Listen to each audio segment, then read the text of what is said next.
Dr. Naveen Bhamri. I am Director and Head Intervention Cardiology, Max Super Specialty Hospital, Shalimar Bagh, New Delhi.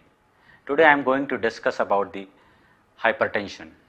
What is basically hypertension? It is the pressure exerted by the blood on the wall of the blood vessels. Hypertension, if you talk what is the global burden of hypertension, approximately 25 to 30% of the global population is suffering from high blood pressure or hypertension, especially in the age group of 30 to 64 years. And if we talk about the Indian population, approximately 25% of the urban population and 10% of the rural population is suffering from this disease, that is hypertension. It is more common in the urban population. I will tell you later why it is more common in urban population. See, now you want to know what are the causes of hypertension. So in 95% of the case, there is no identifiable cause, that is called primary or essential hypertension. In 5% of the cases, there is a definite cause, that is called secondary hypertension. If you diagnose hypertension in the age group less than 18 years of age or more than 60 years of age, you must consider the diagnosis of secondary hypertension. What should be the blood pressure reading to diagnose a hypertension?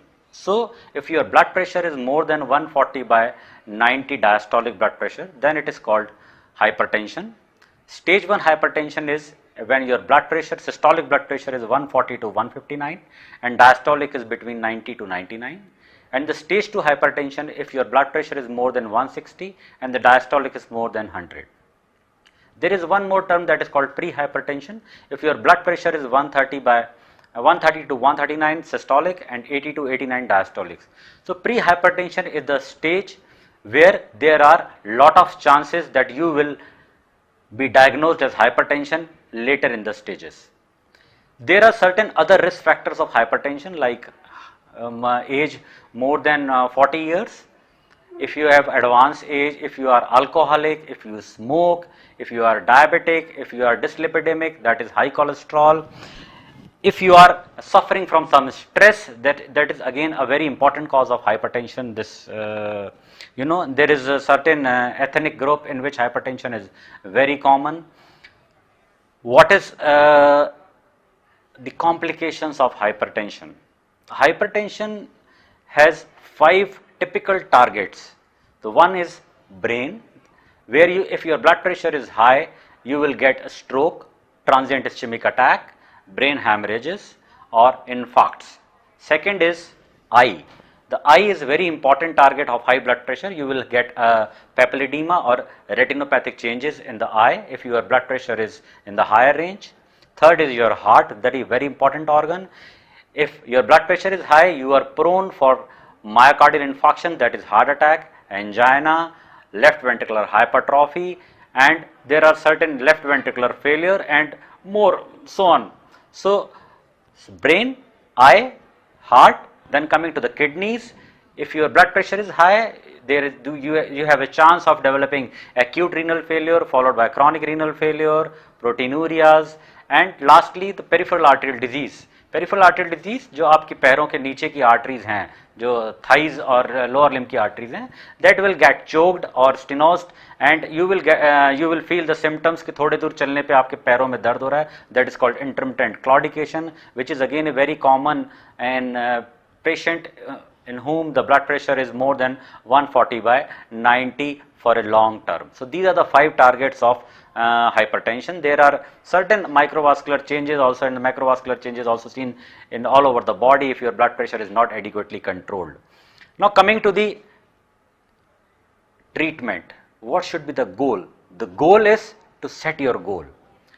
What should be the goal? Keep your blood pressure less than 140 by 90.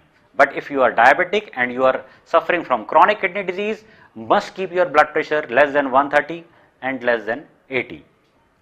What should be the treatment plan now? So once you are diagnosed that you are hypertensive, so diagnosis I have already said that if your blood pressure is more than 140 by 90, but that is a clinic reading. If your home reading is more than 130 and the diastolic reading is more than 85, then again you are considered as an hypertensive. And home readings nowadays are considered better than the clinic or the office readings. So you can get the home readings, you can get an ambulatory BP monitoring or a clinic reading. Whatever, if your blood pressure in more than 2 settings is more than 140/90, you must go for the management of hypertension to prevent complications. What should be the plan? So plan is, if first diagnose whether you are primary hypertension or secondary hypertension. If primary, whatever it is, the lifestyle modification is applying in both the groups. And what should be the lifestyle modification? First and the foremost is reduce your weight. Weight reduction has a very important impact on the blood pressure. If you reduce your weight more than 10% of your existing weight, I am talking about the obese patients, then there is a drop of 8 to 10 millimeter of mercury in your blood pressure. And if you drop more than 5 millimeter of mercury in your blood pressure, then there are chances of stroke reduced by approximately 15%, myocardial infarction by 10%, and the heart failure by 7%, and overall mortality by 7 to 8%. So the lifestyle modification has a very important role. First, reduce your weight if you are obese. Second, stop smoking. Smoking is a very important risk factor for the hypertension. If you stop smoking, there is a fall of 4 to 5 millimeter of mercury in your blood pressure. Reduce your salt intake. Salt intake should not be more than 6 gram sodium chloride per day. Fourth, increase your potassium intake. So how to increase your potassium intake? Consume good amount of fruits and vegetables, raw fruits and vegetables. This should be a part of your daily routine if you are hypertensive. Even if you are not hypertensive, at least 2 to 3 bowls of raw vegetables and fruits should be consumed by every person, and especially in the hypertensive patients.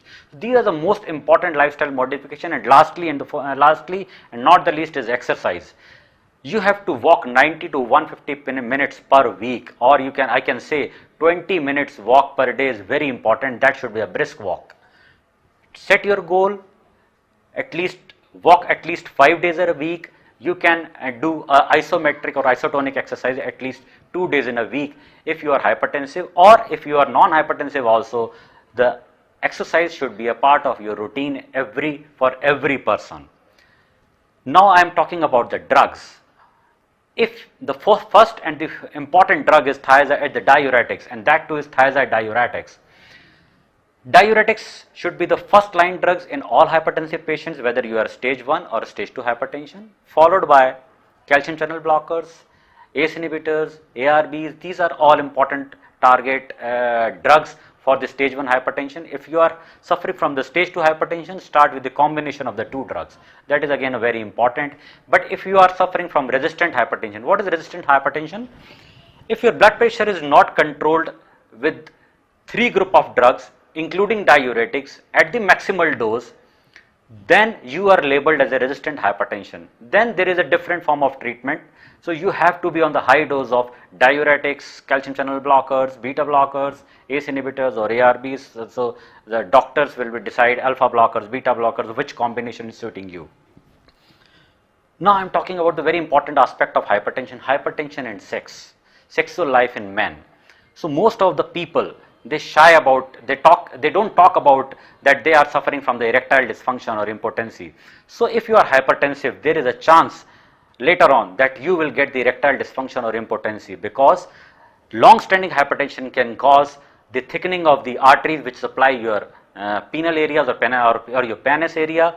Then later on you will get erectile dysfunction for a time being, or for the persistent erectile dysfunction, and that may lead to your various type of problems in your I can say in your marital life, in your sexual life and your relationships. So must consult your doctor if you are suffering from the erectile dysfunction. There are certain drugs which is causing erectile dysfunction. If you are going for the hypertension treatment like beta blockers and diuretics, they will cause impotency. The percentage is very low.